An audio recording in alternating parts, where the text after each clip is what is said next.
Today is a big day for us around here because it's the first time one of our kids is getting a cell phone.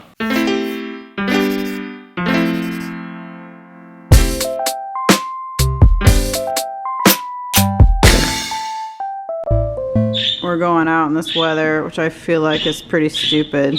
Oh, it just went down. It said -3. Feels like -2.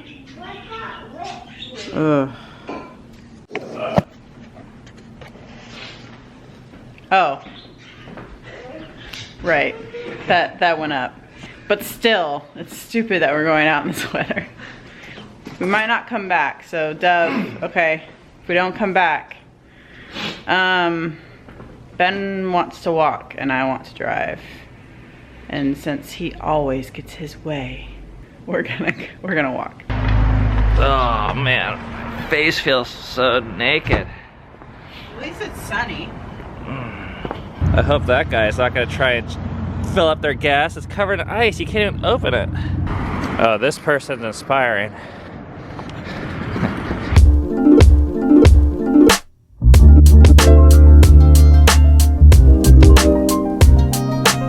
Oh my gosh, it is so cold I can't even think out here.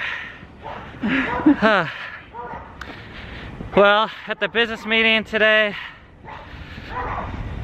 we talked about some travel plans, talked about our summer plans, and the possibility of renting our house out again. The last thing we talked about was I was really excited about how this live stream went, and I think we're gonna try and do it once a week, maybe for a month. Starting the 22nd of this month, Thursdays at 8:30 p.m. Eastern. Oh my gosh, my hand is freezing just holding this camera out. I'm gonna try and figure out a way to make that work because I really liked the interaction and talking with folks. So much better than talking to a camera. Yeah, it was cool. It just felt like a lot of energy. Like a lot of people were responding and it was a cool way to interact.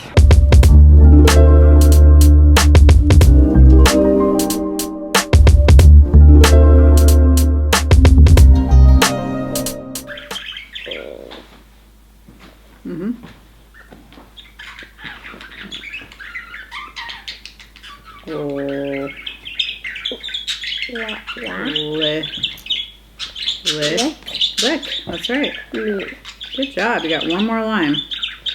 Filia just came to me and asked if I had time to do a reading lesson with her.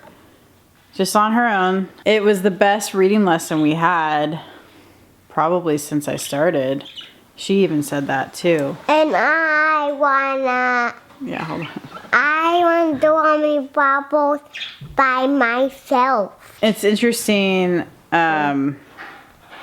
Yeah, I don't know if she could sense or even just I had that conversation with her I think about a week ago where I said I wasn't going to pressure her at all, and she even wanted to do a second lesson and I said I don't think I want to do a second lesson, but if you want to do one tomorrow, I'll do one tomorrow.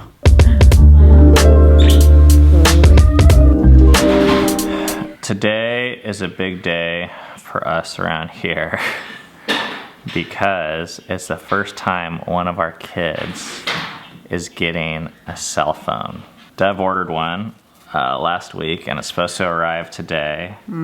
It's kind of not a big deal on one hand because she's almost 18 and a lot of kids quite a bit younger than her have phones. But also, it is a big deal to me because it's a bit startling because when I was 17, I didn't even own a phone, let alone she's buying an iPhone. So one of the nicest phones out there. Leia, stop. If it's not my 3-year-old, it's our dog. No. She lives in a much different world than we did. All of our kids do. All of our kids do. I remember the first phone we got was when we were 20, when we were married. And it was a cordless phone, but it's still stuck on the wall. Like, you can take it off the wall and walk around the house with it, but you can't like go outside with it. I mean, it's just like, and that was only 18 years ago. That felt like That such wasn't that cutting long edge. ago. And that's so crazy. Like, I remember when Ben first got the first iPhone was, what, 10 years ago? I don't know. It wasn't that long ago. Anyways, so 17-year-olds and younger are walking around with iPhones now, and it's actually... Well, I feel like 10-year-olds are walking around with iPhones. It's like no big deal on one hand, but then when you look at our childhood, you're like, whoa, so much has changed. So she's got an iPod. She's already on that all the time. But that's the world she lives in. Like, that's how she communicates and socializes with her friends. So, I don't know. I have mixed feelings about it. On the one hand, I feel like it's scary because even for adults to walk around with cell phones, I feel like it's so untested. Like, we don't know what it will do to our culture, to our families, to our relationships. It's probably similar to when the car became a thing. Yeah. Like, I'm serious. Like, I've thought about it. I've thought about, everyone just says how great cars are.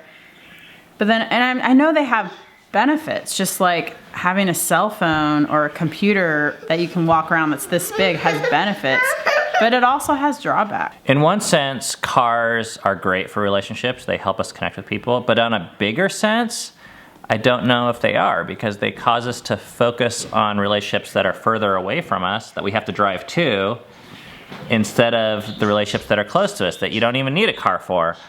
Yeah. And I remember like Neil Postman, who is writing this book on technology, he wrote about this idea that in one sense, like, trains and phones connect people, but in one sense, it's the same technology that separates us, that causes us to need the connection. Like I said, I see the pros, but I can also see the cons. For me as a parent, I just feel like there's a couple things. Like, one is, I don't want to be that parent that's like, watch out for the Beatles, or watch out for cars, or watch out for phones. They're dangerous, they're bad, because I don't think it's black or white like that. No. But at the same time, I don't want to just embrace technology and see it as a necessity, something that we're entitled to, Like, yeah. or something that's just there to help us. Just like swallow it, hook, line, and sinker. Like, So our way of dealing with this was in that we don't see it as an entitlement for anyone, even for myself. If I don't have a phone, I want to be okay without that, and understand that relationships still go on, life goes on. I think God will still love me the same. And the most important things in your life are probably right in front of you, not so much on your phone. So our way of dealing with this is saying, Dove, if you value it, and if you want to pay for it, both the phone itself and then the ongoing cost of it, which I think is actually fairly high for a teenager, then you can do that. Yeah, And we're not going to stop you. I think it's a good learning experience. It's kind of like when you tell people don't do mortgages, but they're like, well, but I want a house. And you're like, still a good learning experience, even if you disagree with the investment. Yeah, and maybe it's worth it to them. I mean, it's worth it to us. We have phones. And the final thing is, even the parts of me that are like, oh, I think this is a little bit scary. Like, do we want to give our kid access to the entire world 24/7, which presents distractions from all sorts of things? Is that in this day and age, I think we're tricking ourselves if we think they're not going to have access to that at some point.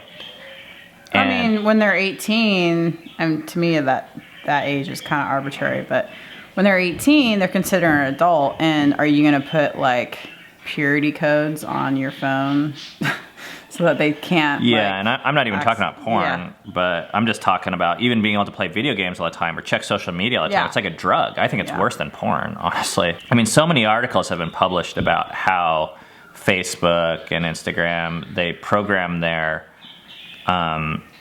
apps using the same psychology as slot machines to so that you have to keep on. yeah, it's like sucks the life out of you. It never ends. So to me, that's what's dangerous, because people kind of agree that porn or slot machines aren't the best, But at least you have to go somewhere like Vegas to like go experience that. Now it's like not with porn. Yeah, now it's like 24/7 access no matter where you're at. But I still think that it's instead of like creating a wall that says no, don't go over there, and the kids are always like wondering what's over there, and it gives what's over there a lot of power. Yeah. In my own heart, I found peace. Like I want to get freedom from this and learn that what's here is better than what's always out there. And getting freedom is a journey. It's a process. It doesn't happen overnight. And there's a lot of failures, I think, involved. And I think really what we're searching for okay. on our phones is really just an indicator of what's in our hearts and what we want and what we're searching for. So it's scary to see that up front. I don't know. We're growing up as a family. Yep, we are. All right. Something special arrived in the mail today for Dove. No, Dove's gonna open it because it's hers. You ready? I know. Okay. Oh, yeah, this is fragile. Oh, whoa. You turned it on. Wow. Dove's first phone. How do you feel about this, Dove? I'm excited, but it's a little conflicting too because I know how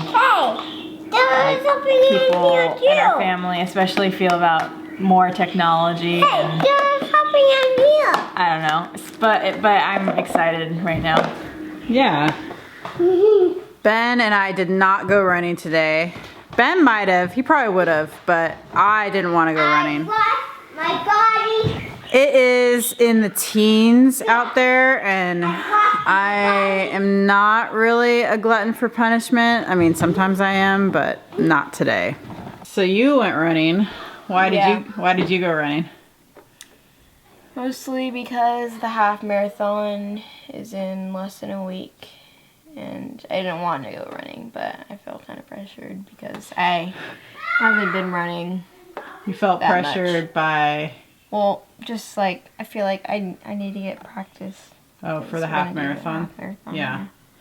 And you went with Eden. Yeah. Do you regret your decision? Not now. No. It was super cold. We are heading over to Ben's parents' house. I got it. To eat dinner. We eat dinner over at their house every Tuesday night. They make dinner for us, which is really cool. And it is really cool. You guys see the snow? You see the snow flying around me? There, I'll stop for a second. There.